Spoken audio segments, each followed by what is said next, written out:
And Frank, this one must make you feel very excited indeed. It does, you know, as you say, 40 years, and this is 3 days away from the SASI, from the anniversary. It was 1st of December in 1980. And here we have like the most mouth-watering fight, and it's going to be phenomenal between these two guys, and I'm so looking forward to it. Just put it into words, what makes this so special for you? Look, first of all, I'm a fight fan, so what makes it special for me, you've got two tremendous heavyweights. Both of them have done everything that's been asked of them as a pro up to as yet. It's very unusual at this stage of fighters' careers, as young as having starting their journeys, that they get it together. Normally, they always move heavyweights to build them up into a position where they get towards fighting for the world title. It very rarely happens that they actually do fight each other, and that you've got to take your hat off to both of them, because when this fight was put out by the board, neither of them would take a backward step.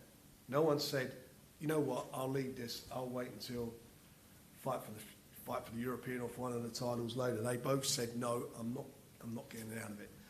And when you think about that, that's about their tremendous self-belief. They both have the belief that they've got the beating of each other. And that, for me, is exciting. You know, you look at it, there's no giving in either of them. You see both of them, they've both got this confidence about each other. And I think that the fans are going to be in for something extra special. You know, they can both punch. I think between them, only two of their opponents have gone the distance. The rest of them have all been dispatched. Joe's got tremendous amateur experience. He was a silver medalist, as we all know, in the Olympics. Was robbed, should have been a gold medalist. Commonwealth medalist. Baku, was it? Yeah, you name it, all of them. He's won all those. So his experience is tremendous. And he's turned pro, obviously, older. You know, is older than Daniel. But he brings all that to the table. He brings all that experience. But then you've got this young man here who basically said, look, you know what? I'm going to turn over when I'm young, 18 years of age, turn professional. Why did he turn professional? Because that's what he wanted to be. He wanted to win the world title. And he wanted to do it at a young age. And he's been, you know, he's dedicated his life, like Joe has, but he's dedicated his life to boxing. He lives boxing. He's done a tremendous job up to as yet. Only had 7 senior bouts as an amateur, and look what he's done as a pro. Every fight he's learning something. He's coming through different. He's been picking up his experience. So on the day, you're going to have all the experience and the talent and the punching power of Joe. And we got the new kid on the block, the young, hungry lion who wants to get out there and show the world what he's got. He's a tremendous puncher. He's captured everybody's imagination. It's got the ingredients of an amazing fight. And I think that's what we're going to get. I think it's always the test of a big fight when you get messages, whether it be texts, online or wherever, saying, what do you think? And this is one of those fights. Everybody has an opinion on it, how they think it's going to go. The bookies have got Daniel as the favourite, but many people who I would respect within the sport are thinking the other way, and that Daniel should be the favourite and that he's the one destined for victory. Well, you're going to be able to see it live on BT Sport on Saturday night. And I know you've spelt this out before, Frank, but please just tell it to people watching once more. This really is, for both of them, a fantastic gateway opportunity to possible world title action in 2021. You've got the British, Commonwealth, European titles. You've got a WBC silver belt, and you've got the number 2 spot in the WBO. And the situation with the WBO is that Usyk is the mandatory to Anthony Joshua. Anthony Joshua's fighting is in December 12th against Pulev. If he comes through that, or Pulev wins, whoever wins that fight, they've got to make a decision whether they're going to defend against Usyk. If it's Anthony Joshua, does he want to defend his title or does he want to fight Tyson Fury? That's a choice he's going to make. But whatever happens, the winner of this fight is going to wind up as the new mandatory or fighting Usyk for the vacant title. So that's what you've got on the line. You've got that chance of fighting for a world title. That's where these guys want to be. That's what it's all about. And as I say, whoever comes through this fight, 2021 is going to be a massive year for them. Because whatever happens, if Anthony Joshua and Tyson Fury get it on, they're going to be tied up for a couple of fights, fighting each other. But when all the dust settles with them, one of these is going to be fighting. Well, that's enough sort of building it up, if you like. Let's hear from the two men. Let's start with Joe, who I've said is named by the bookies as the 3-1 outsider for this. But he's got the amateur pedigree, and you hear Frank talking about just what's at stake. How are you feeling? Under pressure? No, I'm not under pressure. I'm confident, quietly confident, and I'm ready to do the business on Saturday night. So the bookies have Daniel in a very good position. His odds aren't that great, so it looks like he's just going to wipe the floor with me. So he has all that pressure on him to deliver on the night, whereas I'm the underdog, and I'm coming to take him out. Does it irritate you that some people have maybe written you off? Yeah, a little bit, but I don't really care, to be honest. You've got the fantastic amateur pedigree Frank was talking about. You know, I mean, you've won medals all over the world, a glittering amateur career, which Daniel doesn't have. How much of a difference does that make in your favour? It makes a difference because I've been there and I'm tested. There's no questions about my ability and my achievements, whereas Dubois hasn't really done anything in the senior amateurs, and he hasn't done anything quite yet in the pros. So I feel that I've achieved more in my fewer fights than he has.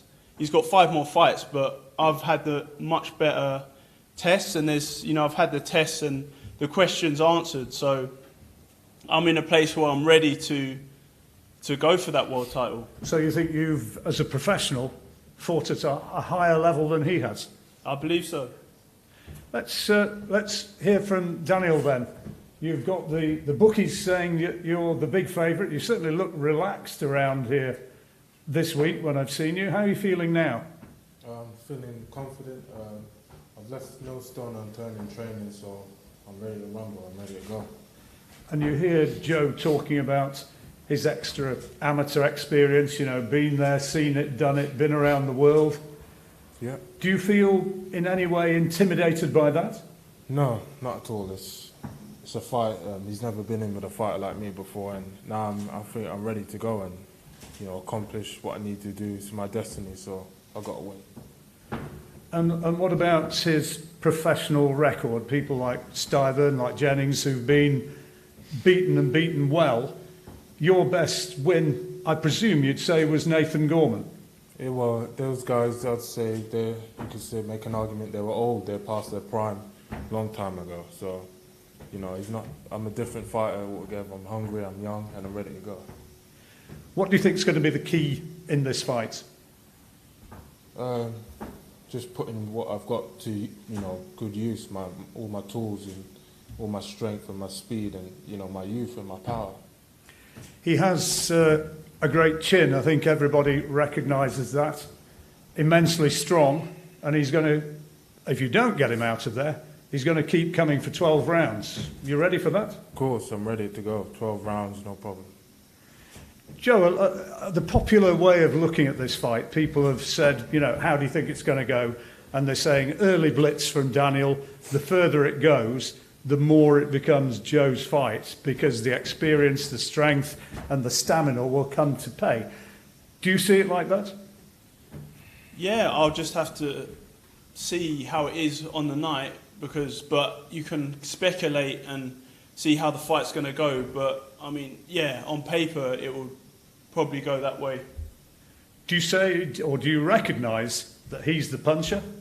Yeah, I've seen him knock out some guys, but I wouldn't. Do you think I wouldn't have knocked out those guys? Well, I think I'd probably agree you would, yeah, if that's so. I have power in both hands, so I'm ready. I've got a good chin. My engine's good, and I'm ready to go 12 rounds if need be. But you don't get paid for overtime, so if I see that opportunity, I'll be punching him until he's down. You hear that, Daniel? What's your reaction to that? Bring it on. I'm ready for, a hard, long fight, but a quick fight if it needs to be, I'm ready. I've got the power in both hands to take him out, and, I'm just ready to go to work. I was talking to Martin, your trainer, and he was quoting, and I've heard other people quoting, the old line which Dean Powell, the lovely matchmaker who used to work with Frank, came out with about mighty oak trees. And he said, no matter how big the oak tree, you keep going away at it, eventually it will fall. Is that the way you see it? Yeah, probably. Chop him down and break him down and bring all what I got and just use that against him and break him down if I have to. What do you think happens if he hits you with his best shot, you take it, dust yourself down, don't go down, and he realises that the power isn't going to put you down? What do you think happens then? Well, then he's in a whole heap of trouble. I've taken big punches and kept on going forward, and I'm not afraid of that. But that is not my mentality going in there. I prefer not to take them big shots. I prefer to move out the way and not get hit and not get hit. Is that going to be the key? I mean, looking at you, you've clearly lost a bit of timber, and you're looking in great shape compared with your last appearance in the ring. Is speed going to be a key? Well, I'm not, as a lot of people say, I'm not blessed with speed, but I hit the target, so that's the main thing. And you keep coming. And I keep coming, yeah. But you're talking like Daniel's a one-trick pony. All it is a big punch. Well, He's got a great jab. He went into the fight with Nathan Gorman, where it was the same dialogue, wasn't it? After 4 rounds, Nathan's boxing ability will take over and do the thing. He outboxed him. Nathan is a decent, good fighter, and I'm sure he's going to come. He will come again, and I'm sure he's going to win some titles. But he outboxed him. His jab was superb. That's the point I'm making. Every fight, he brings something else. He's learning, and Joe's going to bring the best out of him. That's why I think you're going to see such a phenomenal fight. And again, it's not about one punch. If Joe gets caught and he takes that punch, it's not just one punch you've got to take, is it? It's many. And the same goes for Daniel. If Daniel gets clipped, he's been clipped by a couple of guys in fights early on, which is what I like about him, and took the punches and took the shots. But it's a very intriguing fight. Absolutely. Very, very intriguing. But at the end of the day, I think you will see whoever controls this fight from the beginning will be the winner. That's how I see it. that was going to be my next question to you, actually, Daniel. Do you think people are underestimating your boxing ability because you've made such remarkable strides in the relatively short time that you've been a professional? Well, I know how to box, and what people have seen so far, you haven't seen the best of me yet. I'm pretty sure this fight will show something else, what I can do, and I'm looking forward to showing, my whole repertoire of punches and skill. And you'll have had some quality sparring, no doubt, in the run-up to this. Of course, I've got, good people. Martin sorts out the sparring and everything, so we're 100% prepared. Now, you've both, I know Frank's doing down the power punching, but you've got this amazing knockout record. Joe, as well, has the great stoppage record. Do you think, Daniel, that this is going to be another KO? Do you think you will get to him? Do you think this will be stopping inside the distance? Definitely, I want to win in devastating fashion and cause a knockout, and that's the best way to win for me, and that's what I'm going for. And you're wanting to send out a message, maybe, in doing that? A clear message, to the rest of the fighters in the division and, all around the world that I'm coming. You win this, you ready for Usyk and bigger things next year? That's another story, but certainly, yeah, definitely. Let's get this one out of the way. Absolutely. For both of them, this is the moment, big moment in time for both of them. This is it. This is what it's all about. The winner of this next year, they're going to be in the big time. Joe, stoppage win? Definitely, yeah. I don't want to leave it to chance. I just want to get the job done, and you don't get paid for overtime, so I just want to go to work and find my range and just knock him out. Now, traditionally on these occasions, you kind of like to give messages to each other. You've got him there just a few yards away. Maybe on fight nights, you're not going to have the opportunity to say exactly what's going to happen. You're going to be proving it with your fists, but you're not going to be able to say it verbally. Here you are, face to face. What can he expect? I haven't really got anything to say to him. I just think he should respect his elders, and he will do on the night. We'll see about that, you know. We'll see. Bring it on, Joe. Daniel, any message for Joe? None, no. I'm 100% prepared. As I said, I've turned, you know, no stone left unturned. I'm ready to go, ready for war. This is one of the great heavyweight confrontations, Frank. I can't wait. I just think as a fight, it can't fail. It's got every possible attribute as a sale. It's free by subscription to everybody watching on BT. And it really is. Whatever you do on Saturday, for goodness sake, don't miss this on Saturday evening.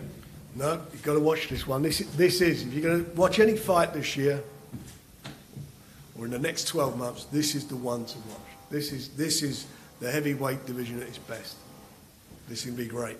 I think it's going to be a very special occasion. You're going to be able to watch with us on BT Sport on Saturday night. Thank you very much for taking the time to listen to them both today. I'm sure there'll be more messages coming out online from both camps and more interviews to come. Weigh-in tomorrow, and then the big fight at Church Hall in Westminster on Saturday night. I can't wait. Thank you very much for joining us.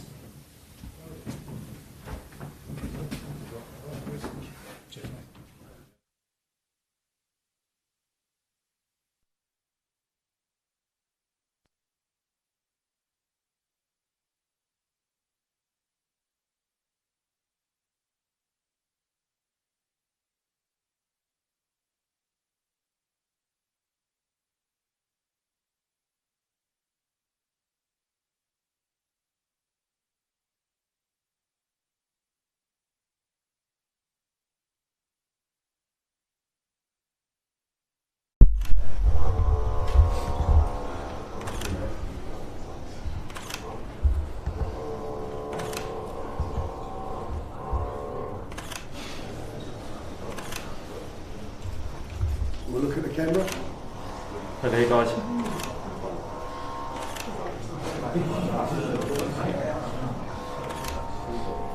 Thank you. All good? All good? Perfect. Thank you. Good stuff.